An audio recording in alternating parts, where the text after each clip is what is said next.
Welcome to ForeverFit.tv, your online source for fitness, nutrition and lifestyle.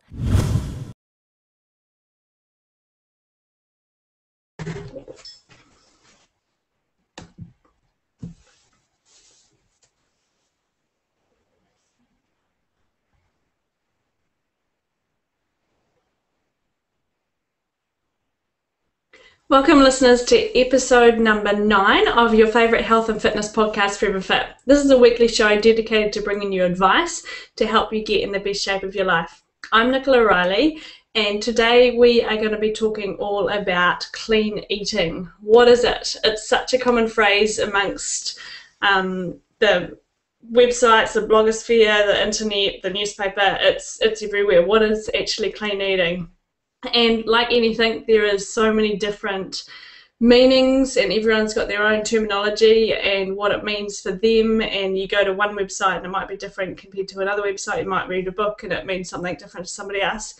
So I'm going to talk about today what it means for me, and so that you can make a call if it means the same thing for you. And all of this is education, so you can be starting to make healthy changes so that you can know what your body needs so that you can get it in shape. So to me, the word clean eating is all about making life easy for your body. So it's about making sure that you're eating foods that help with your digestion, you're eating foods that give you energy, eating foods that fuel you, give you life, get you up and out of bed in the morning and get you going, and eating foods that help repair and replenish your body so that when you go to bed at night, those foods are doing what they need to be doing, because every single cell in your body is created from the food that you eat. And so that when you understand that, you're able to understand what this clean eating means and how you go about bringing it into your life. So the first thing to do is to make sure that your food is as clean as possible. So what does that mean? It means remove any toxins and chemicals out of your diet. Remove foods that are packaged with all the other ingredients in there. So when you look at buying foods from a supermarket, take a look at the ingredients on it.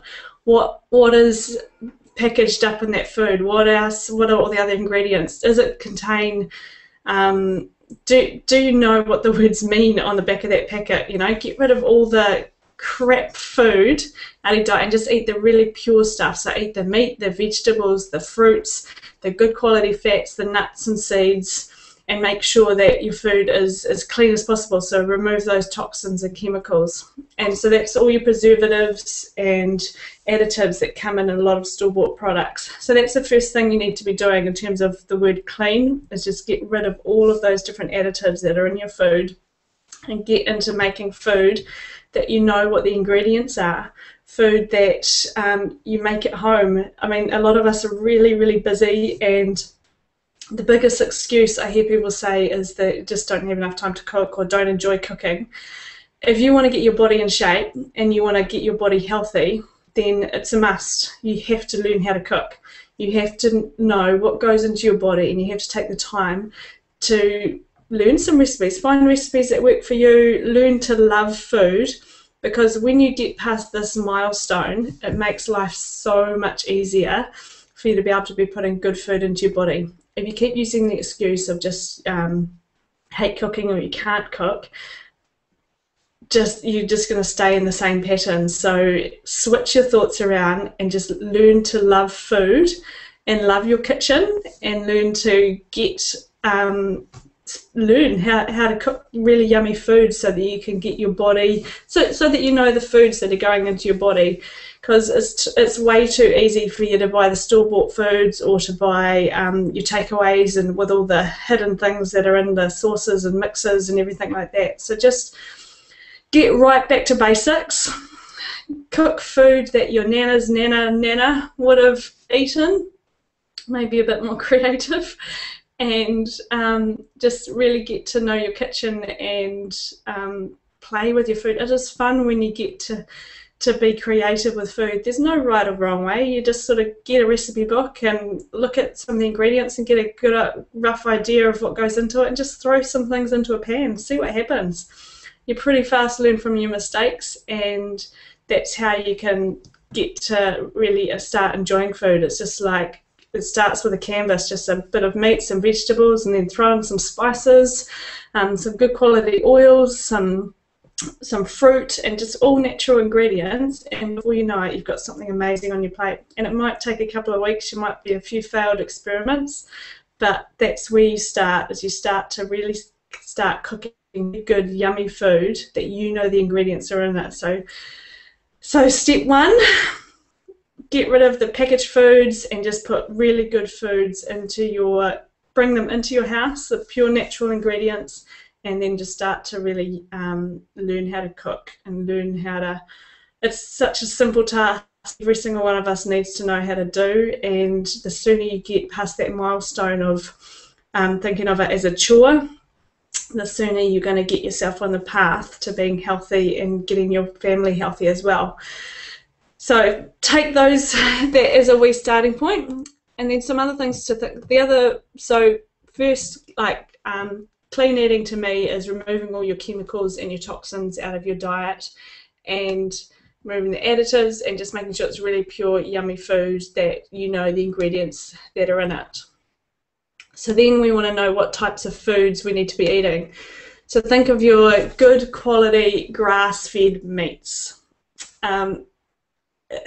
Grass-fed is really important because like we said, the food that you eat creates your body, so the food that an animal eats creates its body. So you're wanting to make sure that you're eating food that is as natural as possible, free of hormones, free of chemicals, and so that if you're taking the time to eat some good quality meat, you want to make sure that it's grass-fed, it's got all the minerals out of the soil, it's coming into the animal, and it's creating a really healthy animal, and that's what you're going to be eating.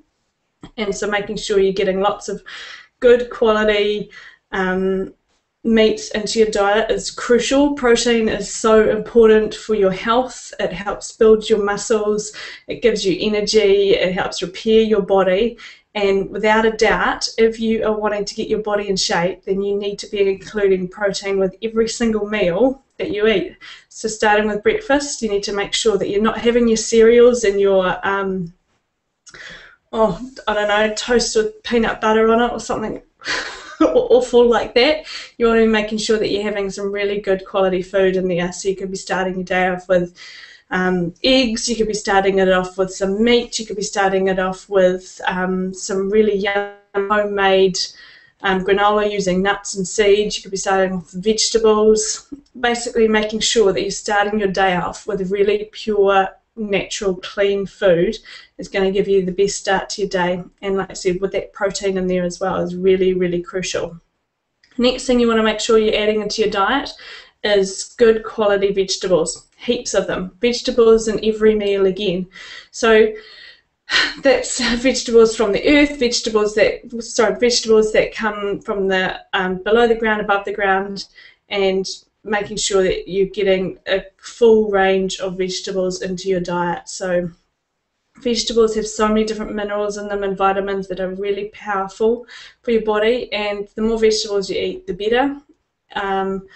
And again, the thing with vegetables is we're in the whole organic and non-organic debate.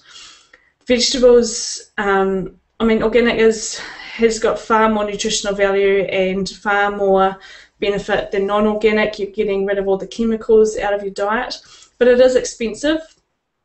So the best thing that you can do is to be growing your own vegetables. And if you can't be growing your own vegetables, then when you do go to a supermarket, think of buying the vegetables that you are eating the shell of. So say for example the outer shell. So say for example like your leafy greens and all those kind of things where you're eating straight out of the container and you're consuming it. So those leaves have all been exposed to all the sprays and things like that. So they're the perfect thing for you to be growing in your vegetable garden, or even if you don't have a big house, you'd be just growing in a couple of pots, just a whole lot of leafy vegetables, because those are the things that in a supermarket scenario, the others are the things that get sprayed with all the chemicals. So if you were to buy an organic source that would be the thing you're wanting to buy that's organic, or you grow your own.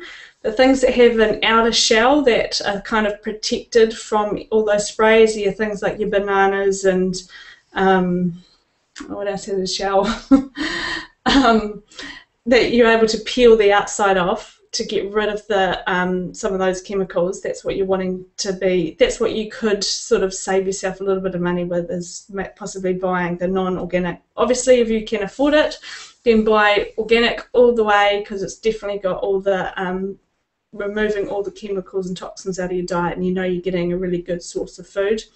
But if you trying to keep your grocery bill down and pick and choose, then the most important thing is the ones that you're eating the outer shells off.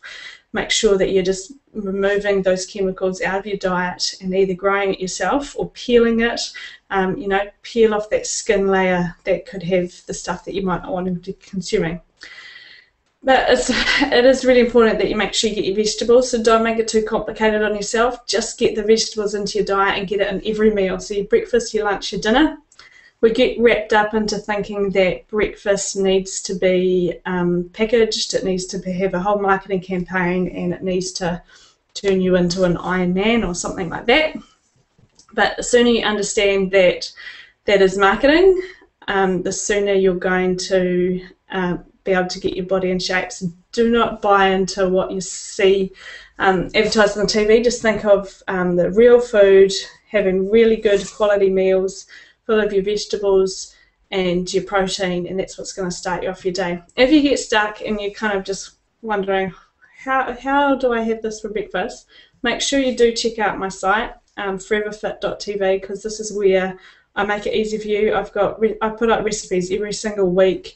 There's recipes of what a typical day of eating, and it just gives you ideas of how you can make a breakfast really good for you and what sort of foods you need to be consuming. All the recipes on my site are exactly that: clean eating, good food, fuels your body, helps you burn body fat, and gives you energy through your day, and just going to really help get your body in shape. So if you do get stuck, make sure you do just check out all those recipes on there so you don't feel confused and not know where to start. The other thing you want to be making sure that you're consuming is good quality fats in your diet. So this is your this is like your coconut oils, your avocado oils, your butter, and basically removing any oils that are chemically made or trans fats out of your diet. So you want to get rid of your canola oils, your vegetable oils, your rice bran oils, your margarine. I can't think of what those oils are. I haven't seen them in a really long time.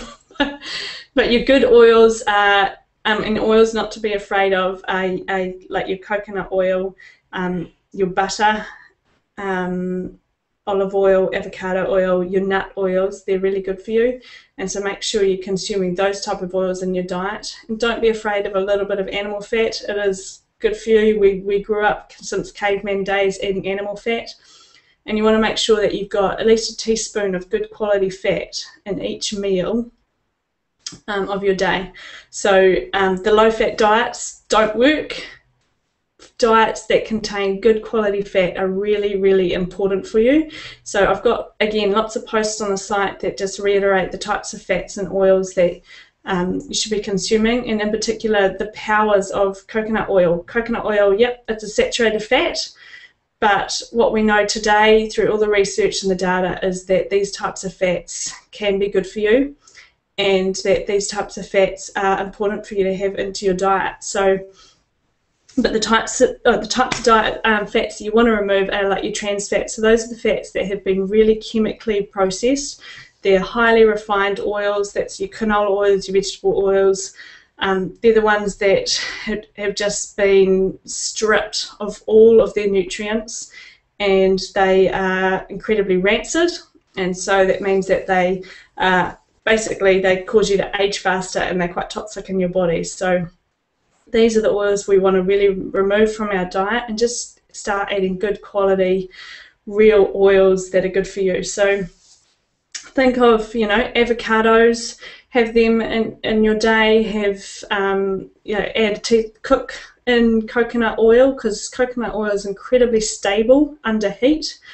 Do all your, there's different oils that you want to use for frying foods, and the first one of those would be your coconut oil. It's incredibly stable, so it doesn't go rancid at high heats, and it's like I said, it's really good for you. And so your butter as well is quite good at high heats, and avocado oil is really stable under high heats as well. And then when it comes to like baking, that's when you can use your olive oil. Olive oil is stable up to like a baking temperature, but it's not quite as stable if you were to put it into a fry pan. So for your frying or stovetop work, you want to be using like your coconut oils or your saturated fats. So that's your butter or your lard from an animal, or if you would leave some extra, use any of the cooking fats that you may have left over from a meal the night before. That's the type of oils that you'd put on a stovetop. And then if you're baking, say you're roasting up some vegetables, which is a slightly lower heat, that's where you could use olive oil, and that gives it the vegetables that really yummy caramelization, which we love. And if you were to say mix it up and you were to use avocado oil, you'll notice there's just a slightly, they don't caramelize quite as much. So coconut olive oil is really good for your roasting and your baking because it's a slightly lower temperature and also really good cold.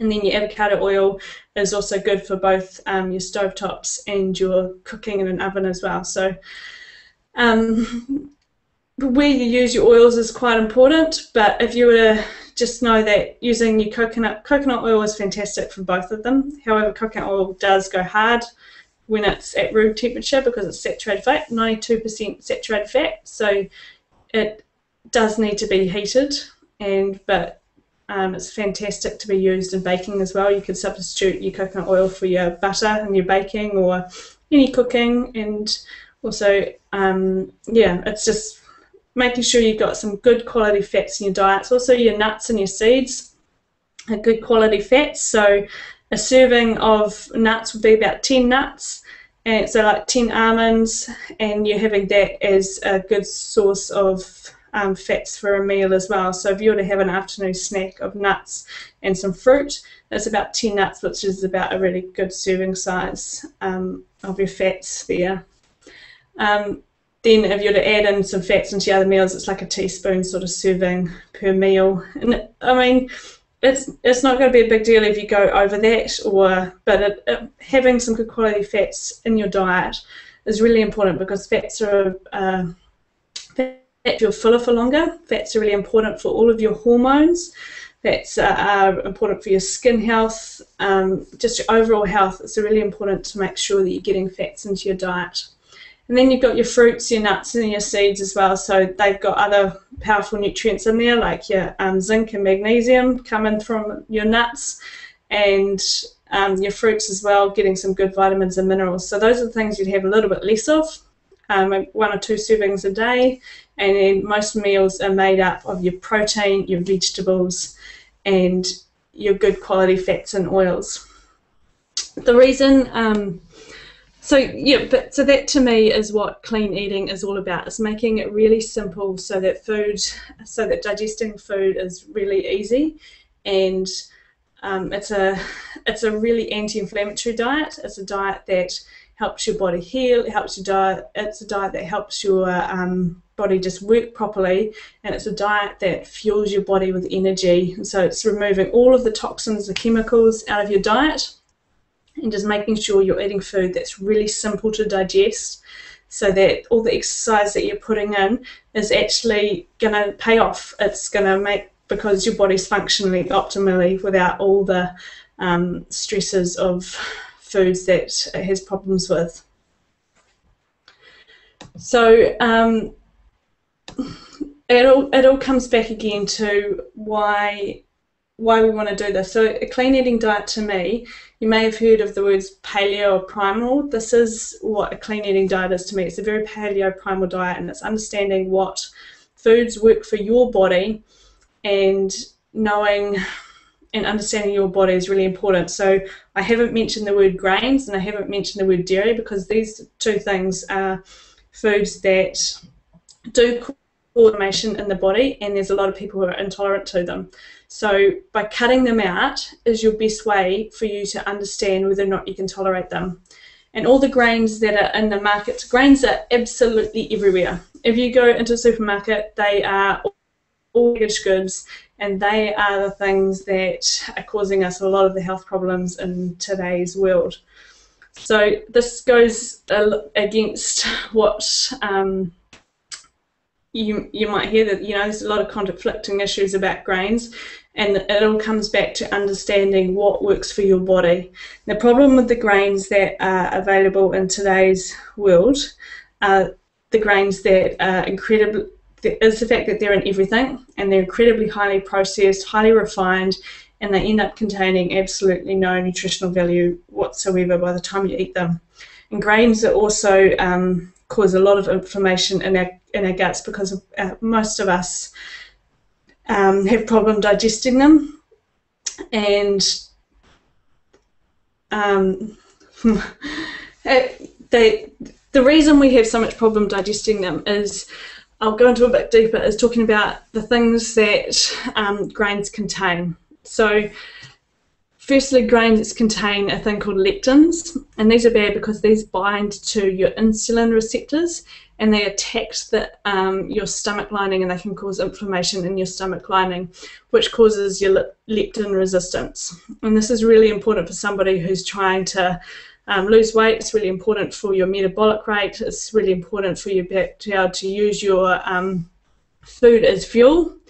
And the other thing that grains contain is your phytates, which is something that can cause a lot of irritation in your guts. And grains, the phytates in a lot of foods cause problems with mineral absorption and your vitamins. So this is eating too many grains, and a diet full of grains is basically causing you to not be able to use any that your body may be consuming. So you might be eating a really healthy that you think that's full of your all your healthy vegetables, but then if you're consuming too many grains that are your body can't digest, then you aren't able to absorb all those minerals that you are consuming from what you think is a healthy diet. And then the other big thing that grains contain is gluten. Gluten is, the most common of these problems, and it is present in so many different things. And there's a fantastic post that I saw on Facebook not long ago, and it's by HuffingtonPost.com, and it's called it's called gluten and what you don't know kill you. It was all over Facebook for a while, and it's fantastic. And I've got it on my under readable resources, so check that out and read about it. But gluten sensitivity is related to so many different diseases. I'll just say what some of these are according to this post. It's linked to osteoporosis, irritable bowel disease, inflammatory bowel disease, anemia, cancer, fatigue, cancer sores, rheumatoid arthritis, lupus, multiple sclerosis, and almost all autoimmune diseases. Gluten is also linked to psychiatric and neurological diseases, including anxiety, depression, schizophrenia, dementia, migraines, epilepsy, neuropathy, and is also linked to autism. It says there's over 55 different diseases that are linked to gluten. So this is absolutely huge, and this is just why this post has been so popular, is because gluten is something that's really common, and everybody knows all about gluten, but people sort of ignore it. And if there is absolutely one recommendation that I can give to anybody, is that remove all gluten from your diet. Get rid of it, because there is absolutely no reason for you to be consuming it. And there's more and more research coming out now proving its dangers and it's linked to quite serious diseases and things like that. So your gluten is present in a lot of foods, and so if you were to start somewhere, like last episode I talked about your white rice, your white flour, milk and salt. If you were to start somewhere, it'd just be remove gluten from your diet. Get rid of it. It's no good for anybody, and yeah, it's quite scary, all the diseases that are linked to it. And what people don't know is that gluten causes things that you might not be aware of, like For example, I know that if I have gluten in my diet, I get quite dizzy, and I am blonde, but I do get quite like dizzy, and I almost feel like I have low blood pressure if I was to get up quickly, and I just sort of, it's almost makes me just quite spin out. Or I also have get quite achy joints, and it feels like RSI kind of thing in my wrist, or my thumb joint gets quite achy. And this is simply because of the gluten in my diet. Even because I haven't been on gluten for now, like 5-6 years, if I was just to have a dessert, the reaction in gluten in me is massive, and I'll have aches for that next week just because like an old inflammation comes up and gets reared up because of the gluten.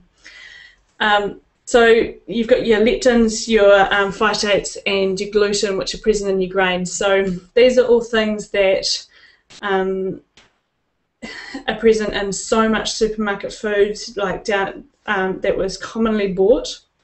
And I'm not saying that all grains are bad for you, but I'm saying that most of the grains that you buy in a supermarket are bad for you. Because the thing is, you can remove the phytic acid from the grains by having them traditionally prepared. So that means that they're soaked and it removes that phytic acid. But that grain still may contain the gluten in there, and it still might contain the lectins in there. So yeah, you can remove the phytic acid, which helps you absorb the minerals better, but it's still present in that gluten. And because gluten is linked to so many different symptoms and diseases, that it's up to you whether or not you want to keep consuming gluten and keep consuming the grains. But if there's one thing that you should take out of that, is that grains need to be prepared traditionally, and you need to understand whether or not you can digest grains. I mean, there's definitely people out there who can digest gluten, and there's definitely people out there who will have no problem to the lectins as well. But you need to understand whether or not that's you, and the people who can is a very small population of the world. So the only way to do that is to basically remove them from your diet, clean your digestive system up, make sure it's running really healthy, and then introduce traditionally prepared grains. So that's grains that have been soaked overnight. They removing the phytic acids, and you're eating just pure whole grains, and see what happens to your body. So remove the refined grains, remove the grains that have been used chemicals and got no nutritional value whatsoever. If you still believe that you want to add some grains to your diet, make sure it's grains that have been traditionally prepared and that you can tolerate them. And so an intolerance to grain can be, symptoms can be anything from, first start by getting them out of your diet for 30 days. And then if you want to try and introduce them into there, grains, you want to soak them overnight in some water, and you can try adding them into your diet. So the symptoms that could be related to it is just things like itchy skin, you might have aches of joints, anything that you haven't been feeling and then you suddenly feel within the time that you've just eaten them, while they're in your stomach and your digestive system, any symptoms that arise from that, you know that is an intolerance to it. And if you've constantly eaten something that's causing you an irritation, imagine what that can lead to after years of constantly exposing your body to that irritation. So that's why grains aren't part of a clean diet in my eyes, and why I believe that, and why I want to give you the facts so that you can make that choice whether or not you want to consume grains in your diet, and whether or not you want to know if they work for you or not. The other thing that's in there is not in there is dairy. Dairy is, I mentioned about it last time, is that dairy, again, is something that quite a lot of people are intolerant to because they don't contain the enzyme lactase, which helps you break down dairy. And also a lot of people are allergic to the casein in dairy and whey. And casein is very similar to gluten and is linked to lots of different, like your body sees it as quite a similar properties to gluten. And so if somebody's got an intolerance to gluten, quite often they have the same for casein. And so the only way for you to understand whether or not dairy is good for you is by getting out of your diet for a good 30 days and then reintroduce it. And what you find is that you can tolerate, what you want to know is whether or not you can tolerate it. So little symptoms of a dairy intolerance could be anything from a scratchy throat or a frog in the throat. I know a lot of people who have it, and then so after eating they're going like and they're coughing, and it's almost like a chesty cough, and as soon as you get them off the dairy, that chesty cough after eating or that sort of phlegmy throat disappears, and it's instant. And I've had people who have had sinus problems and like blocked up nose all the time, or a drippy nose, or just like acne, fatigue, so many different symptoms. As soon as you get dairy out of the diet, they kind of disappear. And a lot of that's got to do with the quality of the dairy that you eat. I, for one, can't have, I don't touch dairy really, but I have butter. I have butter in a lot. I use butter a lot in cooking, and it's got absolutely nothing wrong. It doesn't do anything to my body, and it's fine. So having good quality dairy and its pure source can be okay, but you've got to know whether or not you can tolerate that. And the only way to do that is to clean up your diet, and so make life really simple for your body. And so, where do I go from here? Gone off on a wee tangent. So let me just summarise all of that. So what is a clean eating diet? It's making life easy for your body, and it's about understanding what works for your body and what gives you energy, what gives you health, what nurtures your body, what gets you through your day, and what keeps your body in shape. And so you want to be removing any foods that could cause inflammation in your body. And the only way to do that is to work out what foods work for you. And so the foods that don't cause inflammation and that are really good and give you fuel are your foods that are your good quality protein. So you think of all your animal meat. So you've got your beef, your lamb, your pork, your fish, all those sorts of meats got really good properties in there. Your organ meat is really good. Organ meat is full of nutrients. It's one of the most nutrient-dense foods that your body needs. So having some organ meat in your week is really good. I find that quite funny because my mum used to always make, what was it?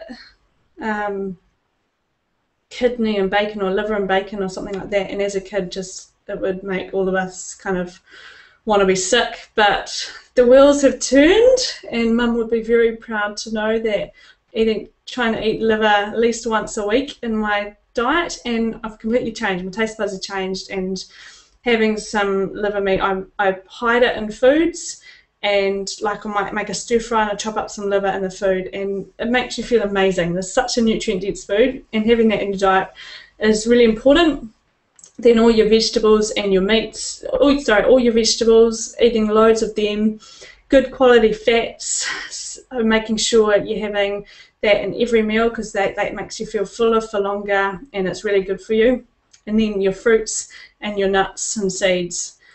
So that there is what a clean diet means for me, and what a clean diet is a place to start. So it's removing anything that's processed, anything that's got additives, chemicals in there, and just making life really simple for your body, so that you have fuel, so that you have energy, and so that you're not inflaming your guts, because an inflamed digestion is linked to so many autoimmune diseases, so many illnesses and sicknesses. There's so many different symptoms that are linked to your digestive problems, and almost everything comes from a healthy, the way you feel comes from a healthy digestive system.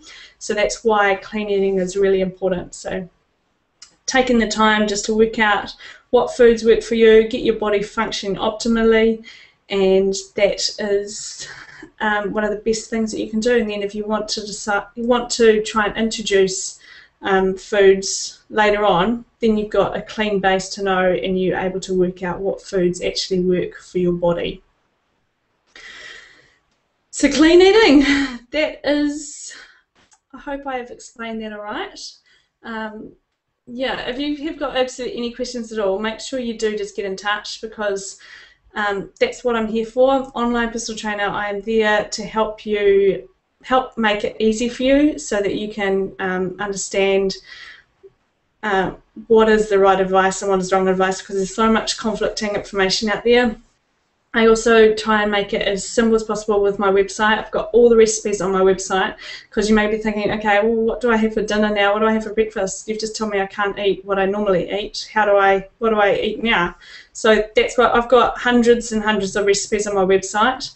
They're not hundreds and hundreds. I think there's at least 100 on there now. But it's got all your breakfast, desserts. I'm putting up new recipes all the time. So hopefully in a year's time there'll be hundreds and hundreds. But I'm going every week. There's new recipes, from muffins through to cakes, biscuits, just using all the ingredients that you should be using in your diet. So getting rid of anything that might cause inflammation, and you can still eat amazing, yummy food, but it's food that's good for you, and that food's going to help you get in the best health of your life. So check that out.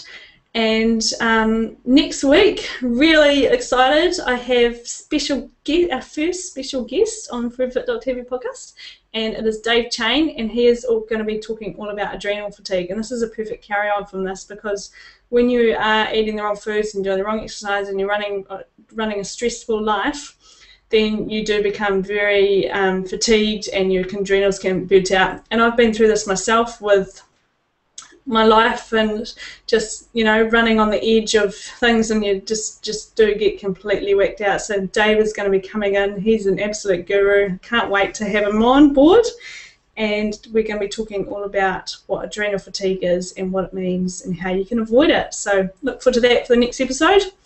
Please get in touch. Write a review on iTunes if you like this, because that's how we can get the message out to more and more people.